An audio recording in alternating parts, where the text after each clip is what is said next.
Buena tarde, bienvenidos al podcast Voces que Cuidan, Educación desde lo Comunitario. Este episodio va a hablar de educar para qué y para quién, una mirada crítica desde el jardín comunitario. En el día de hoy vamos a entrevistar a una madre comunitaria que nos va a acompañar y nos va a hablar desde su experiencia, desde su manejo y coordinación de este jardín comunitario. Bueno, bienvenidos y bienvenidas a Voces que Cuidan, un espacio para pensar la educación desde abajo, desde lo cotidiano, desde la vida real.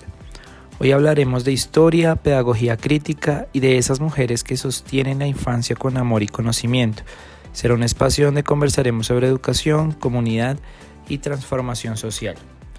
Nos acompaña doña Rosa, madre comunitaria del sur de Bogotá, quien hace parte del ICBF y coordina el jardín comunitario Mis 15 Ositos en el barrio Jerusalén de la localidad de Ciudad Bolívar, acompañando el crecimiento de niños y niñas desde su hogar. Rosa, bienvenida. Buenas tardes, gracias Camilo por invitarme. Soy madre comunitaria hace 13 años acá en la localidad de Ciudad Bolívar.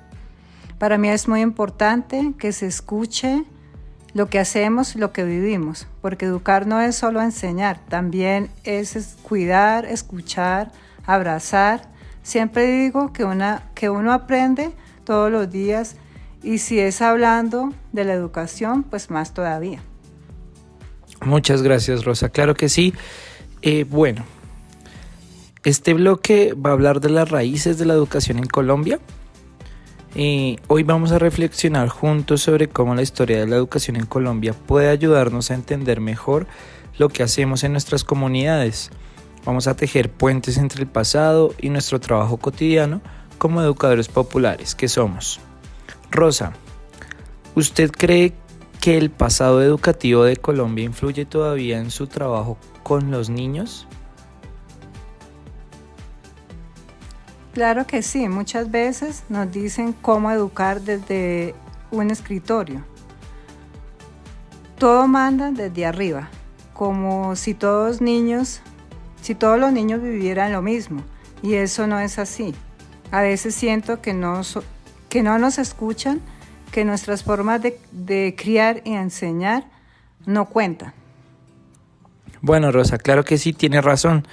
Desde las lecturas, un poco de análisis histórico, Pérez e Idearraga, te cuento, en su análisis histórico nos recuerdan que la educación en Colombia comenzó como un privilegio. Durante la colonia era solo para los hijos de las élites, hablaban de una educación marcada por el control religioso, con poco acceso para el pueblo. La idea de educar al otro, de educar a otras personas, era más para domesticarlas que para liberarlas. Eso nos deja pensando un poco, ¿cierto? Es más para obedecer que para pensar. Y eso todavía se nota. ¿Cómo, Rosa, desde tu jardín sientes esta postura? Claro, nosotras, las madres comunitarias, lo sentimos todo el tiempo. No nos miran como cuidadoras. Nos miran como cuidadoras, no como educadoras.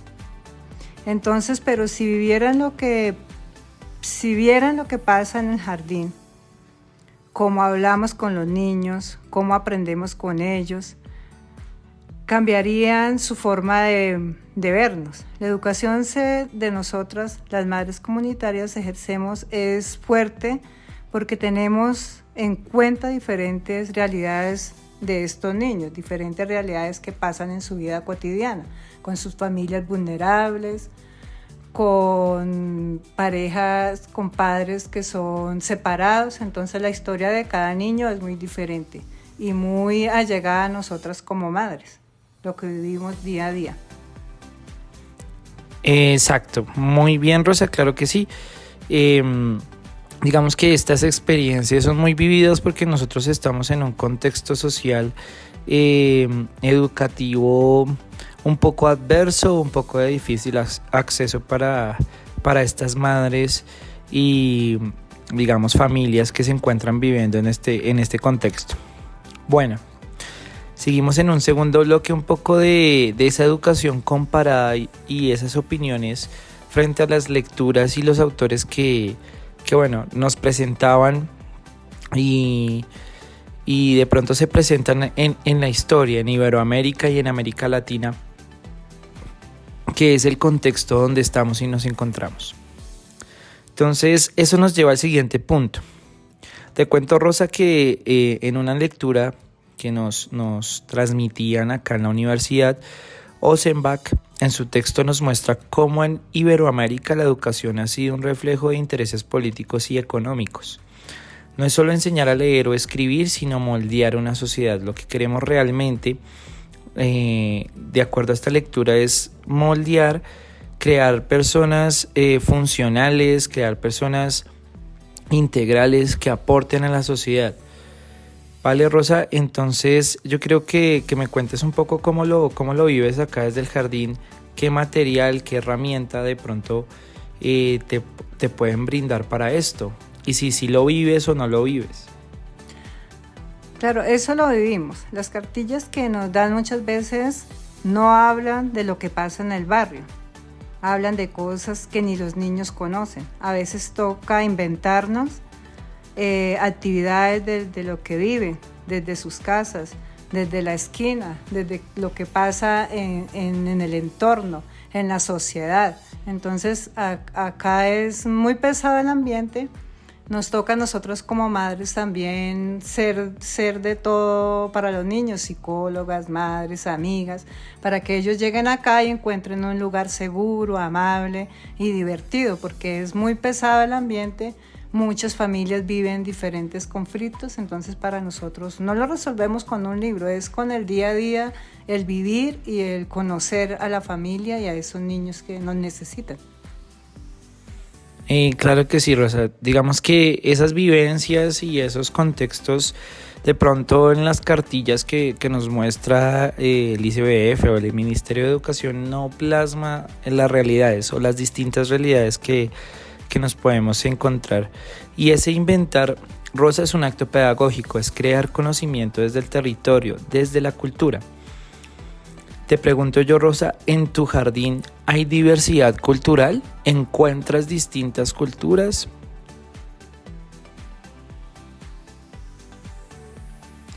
Claro, hay familias, diferentes familias, hay familias desplazadas, hay afros, hay indígenas, pues como sabemos ahora Bogotá es de todos, entonces hay migrantes, hay familia extranjera, entonces es una diversidad de culturas, de familias que llegan al hogar y que nosotros tenemos que cuidar de ellos, ver y enseñar. Entonces enseñar diferentes cosas y estar ahí para ellos siempre en el apoyo y en apoyar a esa familia y en lo que necesitan en el momento. Claro que sí, Rosa, claro que sí. Encontramos, de pronto yo desde mi punto de vista docente también, enseñando en la parte de la despensa, en lugares de difícil acceso. Tú también acá desde Ciudad Bolívar encontramos esa cohesión de culturas, ¿no? Ese ambiente en donde se presentan diferentes culturas, ese contexto en donde las culturas se relacionan, se forman esas relaciones interpersonales entre ellas, esos diálogos, y de pronto nosotros facilitamos también esas relaciones interculturales sin, digamos, sobreponer características o de pronto cuestiones que tenga cada una de las culturas frente a otra, ¿no? De pronto viene el otro punto y el otro bloque de este podcast, y es esa pedagogía crítica. ¿Cómo observamos la pedagogía crítica desde un jardín de niños? Y yo de pronto eso que usted hace todos los días, doña Rosa, es educación transformadora. Y aunque no esté en los libros de texto como tú lo mencionas, tiene un valor inmenso. Ahí entra lo que plantea López con la pedagogía crítica. Y de pronto, retomando esta lectura, la pedagogía crítica no es solo una teoría, es una práctica, es preguntarnos para qué educarnos, que de pronto y nombrando este podcast era lo que se quería, ese para qué, ese por qué del enseñar y a quién enseñar y de cómo sirve ese enseñar. López dice que el aprendizaje debe ser significativo, conectando con la realidad del estudiante. Asimismo, como nos contabas de que te toca reinventarte, hacer diferentes dinámicas, actividades desde la realidad, ¿cómo conectas esta perspectiva de López y cómo la vives en tu jardín? ¿Cómo conectas esas realidades de los estudiantes con tu jardín? Bueno, eso es lo que intentamos. Cuando un niño llega y me dice que la mamá no ha podido trabajar, que tiene hambre, ¿cómo le enseñamos colores sin escuchar su tristeza? Entonces pintamos lo que sentimos, cocinamos juntos, hacemos talleres, hablamos de los papás. Todo eso parte del aprendizaje, ¿sí? De ese día a día del niño. Depende su estado de ánimo, cómo llega el niño ese día para yo poderle apoyar y así enseñar. Claro que sí, doña Rosa, y eso es pedagogía crítica, precisamente es reconocer al otro como sujeto de saber en vez de imponer conocimientos, es construirlos entre sí, es una cohesión del constructo de un conocimiento entre el estudiante y el docente, ¿no? Entre la persona que está ahí recibiendo esos conocimientos y el docente. En tu espacio comunitario estás aplicando lo que muchos llaman esa educación intercultural y liberada, esa interpretación entre esas dos significaciones de la educación, entre adquirir la culturalidad en la que nosotros estamos en ese contexto, liberarla a través de la crítica social en la que nos encontramos, es también lo ideal. Y de ahí es donde nace esa educación transformadora, ¿no? En lo pequeño, en lo cotidiano, en ese jardín rosa, usted está sembrando pensamiento crítico, pero también ternura, cuidado y comunidad. Claro, es que eso es educar, no solo llenar la cabeza, sino tocar el corazón también de todos nosotros. Claro que sí, es de pronto no solo la transmisión de conocimientos, sino es entender esas distintas realidades a las que llegan nuestros estudiantes, las que se encuentran en todos los días, que los estudiantes no son los mismos, todos son un mundo diferente, aprenden de diferentes maneras y que ahora la educación se tiene que regular de esa forma, ¿no?